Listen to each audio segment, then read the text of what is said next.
नमस्कार, आप देख रहे हैं TV9 डिजिटल और आपके साथ मैं हूं मनीष। आज जो हम बात करने वाले हैं वो आम लोगों के बारे में और सीधा उनकी जेब से जुड़ी हुई है, क्योंकि 1 अप्रैल से कई ऐसे नियम बदलने वाले हैं जिसका सीधा असर आपकी जेब पर पड़ेगा। चाहे फिर वो ATM हो, चाहे वो बैंकिंग हो, चाहे GST हो, चाहे UPI के नियम हो, तो इन सब के बदलावों का आप पर कैसे असर पड़ेगा, क्या होगा, कौन कौन से बदलाव होंगे, इस पर बात करने के लिए हमारे साथ गेस्ट मौजूद है जो कि मुकेश पांडे जी हैं, जो कि फाउंडर है rupiapesa.com के। सर, आपका TV9 पे बहुत बहुत स्वागत है। सर, ये जो 1 अप्रैल से नियम बदलने वाले हैं तो कई सारी ऐसी चीज़ें हैं जिनका आम जिंदगी पर काफ़ी असर पड़ता है। मसलन कि ATM से पैसे निकालना महंगा हो जाएगा, UPI ऐसे ट्रांजैक्शन जो UPI में से हो रहे हैं बट वो नंबर अभी तक एक्टिव है लेकिन उसका यूज़ नहीं किया जा रहा है तो उनको बदला जाएगा। ऐसी कई चीज़ें हैं। तो सर, इसको आप कैसे देखते हैं, ये क्या है मतलब? मनीष जी, धन्यवाद। जो आप आज टॉपिक लेकर के आए हैं ये बहुत ही इम्पोर्टेंट है हर आम आदमी के लिए जानना, ताकि वो आगे आने वाले जो भी महीनों में जो भी प्रस्ताव आया है चेंज होने का बैंकिंग के अंदर में, उसको समझ पाए और उस तरीके से अपनी बैंकिंग ट्रांजैक्शन को कर पाए। जहां तक एक एक करके हम बात करते हैं कि ATM के अंदर में विड्रॉल को लेकर के सिर्फ हमारे चेंजेस होने वाली है पॉलिसी। उसके अंदर में जो अकाउंट है वो 3 सेक्शन में बांटा गया है। एक्चुअली 3 शहरों में 3 तरीके से, एक अर्बन जो शहरी में शहरों में रह रहे हैं, एक सेमी अर्बन और एक ग्रामीण इलाके में। तो इनके अंदर में एक मिनिमम बैलेंस की सीमा तय की जाएगी। फॉर एग्जाम्पल, अगर शहर में रह रहे हैं तो आपको मिनिमम बैलेंस 5,000 रुपए तक मेंटेन करना है अपने सेविंग अकाउंट में।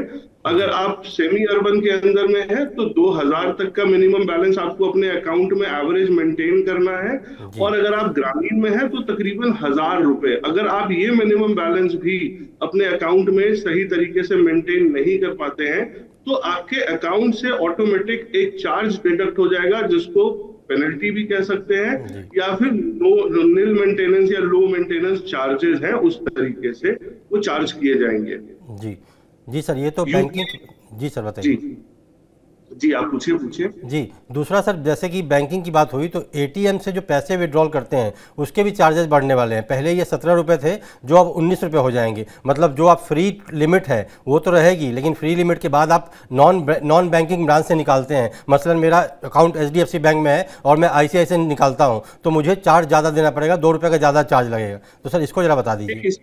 इसके भी चार्जेस रिवाइज हो रहे हैं। पहले जब इनिशियली ये पॉलिसी लाई गई थी तो 5 ट्रांजैक्शन नॉन बैंकिंग के अलाउड हुए थे, जो कि अब ये 3 ट्रांजैक्शन पे लिमिट कर दी जाएगी। कि अगर आप HDFC, जैसा आपने बोला कि अगर आपका खाता HDFC बैंक में है और आप किसी वजह से ऐसी जगह जहां HDFC का ATM नहीं है, आप किसी और बैंक के ATM की सुविधा यूज कर रहे हैं, तो महीने में 3 ट्रांजैक्शन से ऊपर अगर आपका नॉन बैंकिंग ट्रांजैक्शन या ATM विड्रॉल जाता है तो जो चार्जेस है वो 20 रुपए से 25 रुपए के बीच वैरी करेगा bank to bank.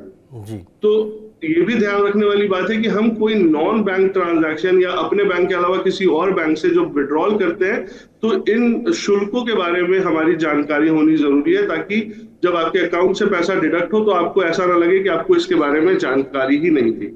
Ji sir, हमारा ये शो करने का सर मकसद ही यही था, क्योंकि ये खबरें तो कई दिनों से चल रही हैं कि 1 अप्रैल से ये बदल जाएगा, वो बदल जाएगा, कहीं कुछ आ रहा है, कहीं मीडिया में कुछ आ रहा है। तो इसलिए हमने सोचा कि एक प्रॉपर तरीके से इसको समझाने के लिए एक्सपर्ट के साथ बातचीत की जाए, ताकि पब्लिक को क्लियरिटी रहे कि क्या क्या चीज़ें बदलने वाली है और उसमें क्या क्या बदलाव होगा। सर, जैसा कि आपने ATM और बैंकिंग के बारे में बताया, अब सर बात करेंगे सर UPI पे। जो UPI के बारे में कहा जा रहा है कि UPI के नियम में ये बदलाव हो जाएगा, वो हो जाएगा, तो लोग पैनिक भी कर रहे हैं कि कहीं मेरा UPI बंद तो नहीं हो जाएगा। तो ऐसे में सर UPI की क्या नियम बदलने वाले हैं? UPI के अंदर में ना गवर्नमेंट एक पॉलिसी लेकर के आई है, जिसके बारे में जो अकाउंट मतलब जो मोबाइल नंबर पिछले 3 महीने से बिल्कुल इनएक्टिव है। इनएक्टिव बोलने का मतलब ना कोई SMS गया है, ना कोई SMS आया है, ना उन्होंने कोई कॉल किया, ना आपने उसकी कोई नेट मतलब इंटरनेट उससे यूज किया है, जिसका इन्होंने नाम रखा है MNRL, mobile number revocation list. तो उस लिस्ट में आपकी नाम चली जाएगी। अगर आपका अकाउंट, आपका मोबाइल नंबर 3 महीने से एक्टिव है तो उस नंबर पे जितनी भी UPI सेवाएं हैं वो बंद कर दी जाएंगी। तो इसके लिए इंपॉर्टेंट ये है कि आप अपने बैंक के थ्रू अपने मोबाइल नंबर को अपडेट रखें, ताकि आप ये UPI सर्विसेज अब ढंग से अपने तरीके से यूटिलाइज कर पाए। तो जी ये सर। एक्चुअली एक जरूरी कदम भी है सरकार के तरफ से, ताकि यूपीआई ट्रांजैक्शन में जो अभी साइबर क्राइम या किसी तरीके का फ्रॉड हो रहा है वो कंट्रोल किया जा सके। जी सर, ये आपने बहुत अच्छी बात कही। दरअसल यूपीआई को लेके आज हर दूसरा आदमी यूपीआई को यूज़ करता ही करता है। मतलब इतनी ज़्यादा है कि यूपीआई के बिना सोचना भी मुश्किल है। तो यूपीआई जब हम यूज़ करते हैं तो इसलिए ये सवाल उठना लाजमी है कि आपने जैसा बताया कि केवल ऐसे नंबरों से यूपीआई ट्रांजैक्शन नहीं हो पाएगा जो तीन महीने से एक्टिव नहीं है और उन पर ना कोई एसएमएस आया है ना कुछ भी हुआ है। तो ऐसे में पब्लिक को पैनिक होने की ज़रूरत नहीं है। आप अगर अपने यूपीआई का यूज़ कर रहे हैं और आपका नंबर एक्टिव है तो आपको घबराने की बिल्कुल भी ज़रूरत नहीं है। तो इसीलिए इसकी क्लियरेंस बहुत ज़रूरी है।